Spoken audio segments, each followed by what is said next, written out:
Sound take 7 action. बड़ी अजब सी बात है, बीएसपी और एसपी की अलायंस में 2019 लड़ा गया।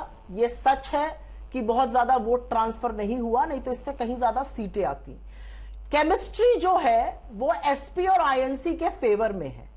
22 सीटें उत्तर प्रदेश में ऐसी हैं जिनका आपने भी विवरण किया था। उसके अलावा 22 सीटें उत्तर प्रदेश में भाजपा की ऐसी हैं जो 50,000 से 1 लाख के बहुमत में उन्होंने जीती है। और उत्तर प्रदेश की लोकसभा इतनी बड़ी है कि 18 से 22, 24 लाख के मत है वहां पर। तो उसमें 50,000 से 1 लाख की जीत, जैसा कि मैं कहना चाह रही हूं, बहुत बड़ी बात नहीं होती है। लेकिन अगर उसको भी आप देख लीजिए, मछली शहर में 181 वोट से भाजपा जीती थी, कोई बात नहीं।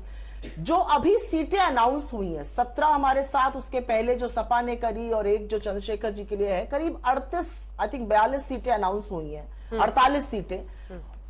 वो सारी सीटों में ऑपोजिशन को एज है। और इसलिए एज है, मैं एक छोटा सा नाम लेके आपको बताती हूं कि असलियत क्या है उत्तर प्रदेश की। और वो माहौल आपको कन्नौज के ब्रजेश पाल बयां कर रहे हैं। उन्होंने अभी आत्महत्या कर ली थोड़ी देर पहले और अपनी सारी डिग्रियां जला दी। और आत्महत्या करते वक्त एक नोट लिख गए। मैं इसका समर्थन नहीं करती हूं। नोट लिखा, इन डिग्रियों का फायदा क्या जब नौकरी नहीं मिल रही है। तुम्हें शर्म है? कुछ शर्म आया है?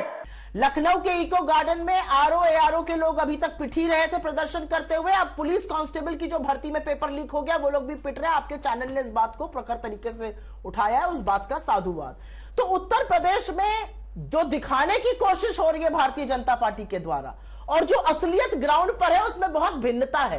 असलियत में लोग ये पूछ रहे हैं कि नौकरियां कहां है। 7 साल बाद प्रक्रिया आई थी भर्ती की पुलिस कांस्टेबल की, उसमें भी पेपर लीक हो जाता है। आज ये कहेंगे हम 80 करोड़ लोगों को फ्री का राशन देते हैं। उत्तर प्रदेश के लोग कह रहे हैं फ्री के राशन की नौबत क्यों आ रही है, कहां है रोजगार, क्यों इतनी है महंगाई, क्यों इतनी है आप दिखाएंगे, आप ये करेंगे, आप वो करेंगे, ये करेंगे, वो करेंगे। आर्थिक असमानता। जब वो युवा भारत जोड़ो न्याय यात्रा की गाड़ी पर चढ़ के फपक के रोने लगता है, उसकी बेबसी है। वो थक गया है उस सिस्टम से जो उसको नौकरी नहीं दे रहा है, झूठा दिलासा और झूठे जुमले दे रहा है। ये उत्तर प्रदेश की असलियत है। वोट शेयर चाहे देख लीजिए और चाहे आप केमिस्ट्री ऑन द ग्राउंड देख लीजिए, बहुत बड़ा झटका भारतीय जनता पार्टी को त्रिकोणीय लड़ाई पर मेरा सवाल था सुप्रिया, बीच में ना बोल। वहीं से दिल्ली की तकदीर और तस्वीर दोनों त्रिकोणीय लड़ाई, मायावती जी तो साथ में नहीं है, ऐसा तो है नहीं कि उनका सफाया हो गया। हाँ, इस पर जवाब नहीं मिला। छोटा सा बहुत अच्छा सवाल आपने पूछा। नहीं, बिल्कुल नहीं। मायावती जी का बिल्कुल सफाया नहीं हो गया आपके अकॉर्डिंग। लेकिन आप जाकर ग्राउंड पर देख लीजिए। मैं मायावती जी का बहुत आदर करती हूं और इसलिए आदर करती हूं क्योंकि उनका जो राजनीतिक उत्थान है वैसा कम लोगों का होता है। कम लोग इतने शोषित वंचित समाज से आके इस शीर्ष शिखर पे पहुंचते हैं। लेकिन आज बहन जी को इस बात का जवाब देना है कि आप किसके साथ खड़ी हैं। आप उन लोगों के साथ खड़ी हैं जिनके हक का हनन जो संविधान से निहित है लगातार हो रहा है, या आप सत्ता पक्ष के साथ खड़ी हैं। मुझे लगता है जो बहन जी का वोटर है वो समझ चुका है कि उसकी लड़ाई जो है वो इंडिया गठबंधन लड़ेगा, उसकी लड़ाई हम लड़ेंगे। उसकी लड़ाई मायावती जी नहीं लड़ पा रही हैं। पूरे सही पकड़े हैं। सम्मान के साथ मैं कहती हूं वो विक्षुब्ध है और वो नाराज है उनसे। वो त्रिकोणीय मुकाबला जो आपको त्रिकोणीय लग रहा है वो होगा नहीं त्रिकोणीय, बिल्कुल द्विपक्षीय लड़ाई रहेगी और एज हमारे पास है इस बार। ठीक है, अनुराग भदौरिया जी, आपको क्या लगता है त्रिकोणीय लड़ाई नहीं रहेगी क्या पूरी तरह से? और पिछली बार उनको ज्यादा फायदा हो गया था, 10 सीटें मिल गई थी और समाजवादी पार्टी को 5, इसीलिए क्या इस बार आप लोगों ने बहुत इंटरेस्ट नहीं दिखाया बीएसपी को इधर लाने में? चुप हो जा, 7वीं फेल, चुप हो जा। देखिए, अगर आप 2022 का चुनाव लेंगे तो समाजवादी पार्टी और भारतीय जनता पार्टी आमने सामने लड़ी थी। बीएसपी लड़ नहीं पाई थी। बीएसपी की 1 सीट बहुत मुश्किल से आई थी और समाजवादी 121 सीटें लेके आए थे।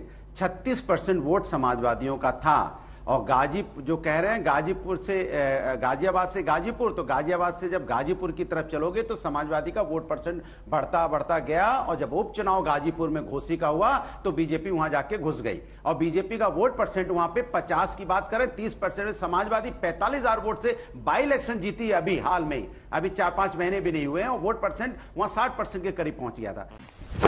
Emotional damage. इसको कैसे ये भूल जाएंगे? दूसरी बात, ये बार बार इस बात पे जोर मार रहे हैं कि कांग्रेस में और समाजवादियों में किस तरह की बातों की बात हुई थी। तो भैया आपको तो याद नहीं है नीतीश जी के बारे में आपने क्या क्या कहा था। हम तो शब्दों का इस्तेमाल भी नहीं कर सकते जो जो आपने नीतीश जी के बारे में कहा था। लेकिन मुझे क्रेडिट नहीं चाहिए। आपको डर था ना, हार का डर सता रहा था ना। इतना सब कुछ कहने के बावजूद भी आप जाके हाथ जोड़ के नीतीश बाबूजी आइए हमारे साथ, जो कुछ कहा दिया माफ कीजिए, आइए किसी तरह हमको जीतना है, यही तो आपके साथ है ना। तो आप अपनी बातों में से उलझे रहते हैं कि आपको खुद नहीं पता चलता आप क्या बोलते जा रहे हैं। अब चूंकि जो चुनाव होने जा रहा है वो राष्ट्र के मुद्दों पर होगा, वो देश के मुद्दों पे होगा। महंगाई, बेरोजगारी जैसे भी चर्चा कर रहे थे कि अभी भी 69,000 शिक्षक भर्ती लोग आज तक बैठे हैं, आप लाठियां मार रहे हैं उनको न्याय नहीं मिल रहा है। पुलिस, जैसा कहा कि पुलिस की भर्ती निकाली गई सालों बाद, उसके बाद पेपर लीक। सोचो एक बच्चा पूरी साल तैयारी करता है तो कम से कम 2 लाख रुपए खर्च होते हैं। और बच्चा गांव का होता है और गांव से पैसा लेके आता है, खेत बेच के आता है, साल भर तैयारी के बाद में पता चलता है पेपर लीक हो गया। तो क्या यूपी के लड़के आपको माफ करेंगे?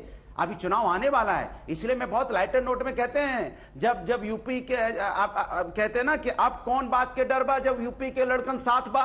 आप कुछ भी बोलो, ये नहीं सुनने वाला। पूरे यूपी के लड़के साथ खड़े हैं, वो हमारे साथ, कांग्रेस हमारे इंडिया गठबंधन के साथ हैं। डिंपल जी कहां से लड़ रहे हैं? साथ न्याय नहीं किया आपने, महिलाओं के साथ हमने सुना है डिंपल जी को इस बार मैनपुरी से, डिंपल जी इस बार मैनपुरी से लड़ सकती हैं। आप चुप मार के बैठे थे। अभी बताता है भाई, अभी बताता है, अभी किया ना, अभी बताता है। जी डिंपल जी इस बार मैनपुरी से लड़ सकती हैं? बिल्कुल लड़ क्या सकती, लड़ेंगी भाई। समाजवादी पार्टी इस बार, भारतीय जनता पार्टी, मैं आपको बता रहा हूं, आपको लग रहा होगा अभी कि मैं ऐसे ही बोल रहा हूं, मैं कह रहा हूं इस बार भारतीय जनता पार्टी को खोजना पड़ेगा कि कहां पे उनको लड़ भी रहे हैं कि नहीं लड़ रहे हैं। नहीं, मैं तो इसलिए पूछ रही थी कि आपको उनके लिए सेफेस्ट सीट ही खोजनी पड़ती है, बावजूद इसके पिछली बार फिसल गया था मामला, वो हार गई थी पिछली बार।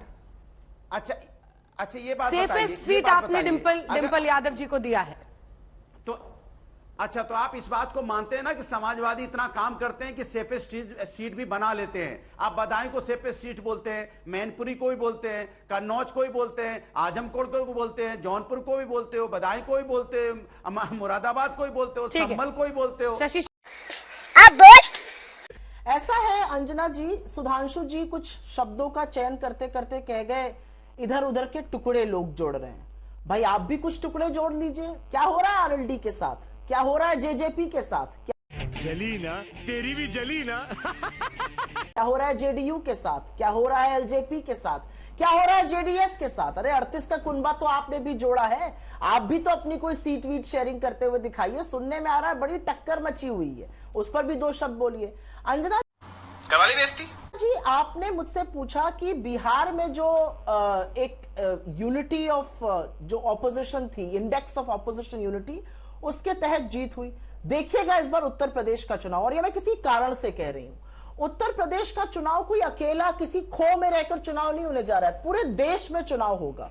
जिन किसानों को आप नक्सलवादी और आतंकवादी कह रहे हैं, जिन किसानों पर आप ड्रोन से ढूंढ कर आंसू गैस के बम के गोले छोड़ रहे हैं, जिस 7वें किसान की आज शहीदी हुई है वहां पर, जिस 21 साल के शुभकरण सिंह की हरियाणा की पुलिस की बर्बरता से हत्या हो गई, आज मुद्दा यह है तुम चुल्लू भर पानी में जाके डूब के मर जाओ। आज मुद्दा यह है कि सत्यपाल मलिक जो यूपी का बेटा है, जब वो खड़ा होकर आपसे सवाल पूछता तो आप उसके यहाँ रेड करा देते हैं। आज सवाल यह है कि किसानों को एनएसए के लॉ सेट के अंतर्गत मुकदमा किया जाएगा और उनके घर पे कुर्की के कागज लगाए जाएंगे, ढूंढ कर उनको पीटा जाएगा, बोरियों में भर के उनको हरियाणा की पुलिस ले जाएगी। कौन है ये लोग, कहां से आते हैं? अंततोगत्वा ये सारी बातें एक तरफ है, असलियत यह है कि इस देश के जो मुद्दे हैं उनसे ध्यान भाजपा हटाना चाहती है। आप एक नहीं, आप 100 बार बूथ मैनेज कर लीजिए, जब जनता बदलाव करना चाहती है तो उखाड़ फेंकती है, ये याद रखिएगा आप। और यही होगा इस बार। किसानों के खिलाफ जो आप कर रहे हैं, जो बेरोजगारों के खिलाफ षड्यंत्र कर रहे हैं, और जो इस देश में लोकतंत्र की आपने त्राहिमाम मचा दिया है। मैं 2 चीजें इस पर बोलना चाहती हूं और ये बोलनी जरूरी है, 30 सेकंड में ये बात मैं बोल के खत्म कर लूंगी।